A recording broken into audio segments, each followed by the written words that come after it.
Good afternoon, Dr. J and class. Today's presentation is going to be a discussion on the spotted owl versus the barred owl by Tom Bull. So the purpose of today's discussion is going to be the concern mainly that we're focusing on is overshooting one species of owl to protect the habitat and propagation of the other. To kind of expand on this a little bit, the spotted owl has been listed as an endangered species for a long time. The barred owl is more of a common owl, and it is encroaching upon the spotted owl's habitat currently, and that the most recent decision has been to start shooting the barred owls that are going to be in the spotted owl habitat in order to protect them, in order to allow them to nest and to propagate and further their species. So the purpose of this presentation today is to look at an alternative option as opposed to just shooting the barred owls. Instead of just killing one species off over in favor of the other, trying to find some type of a compromise, if you will, in order to let as many of the barred owls live as possible. Okay, just to kind of reiterate what we were talking about before, the spotted owl food and habitat, it's being encroached on by the barred owls. Spotted owls have been endangered and protected for a long time, and the barred owls technically are protected as raptors, so there are some lines that are getting crossed here as far as legality goes with state and federal laws, and that even though they are competing with them for food and habitat, traditionally it is illegal to shoot a raptor of any kind. So the proposition had been pushed forward to shoot the barred owls. I believe that has been finalized as of last year, and that in order to shoot the barred owls, but like I said, today I'd like to kind of present another alternative to shooting them, as opposed to shooting them, excuse me. Okay, the spotted owl, genus and species, is Strix occidentalis.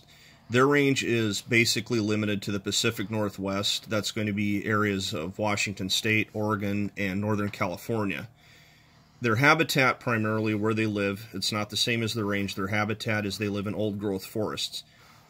What an old-growth forest is it's timber, trees that have never been cut down or harvested. Those are older trees.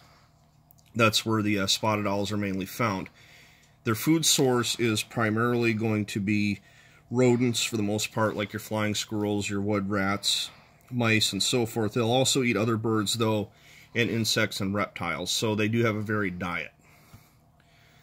The barred owl, which is Strix virea, their range is the Pacific Northwest.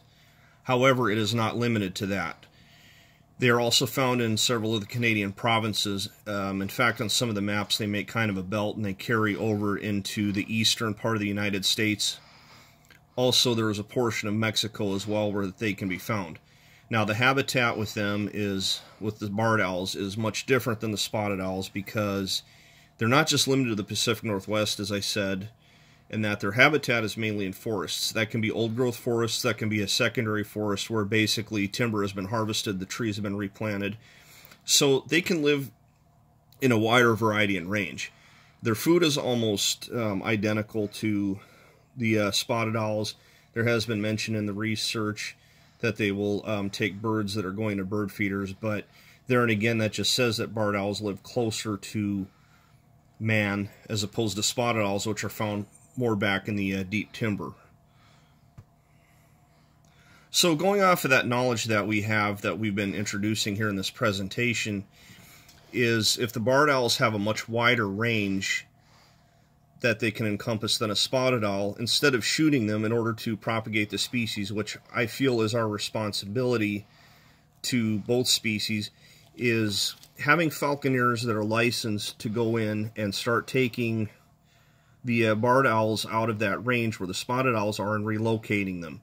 And the reason I bring this up is because in the sport and the art of falconry, young hawks, falcons, and sometimes owls are taken out of the wild and they are raised for hunting.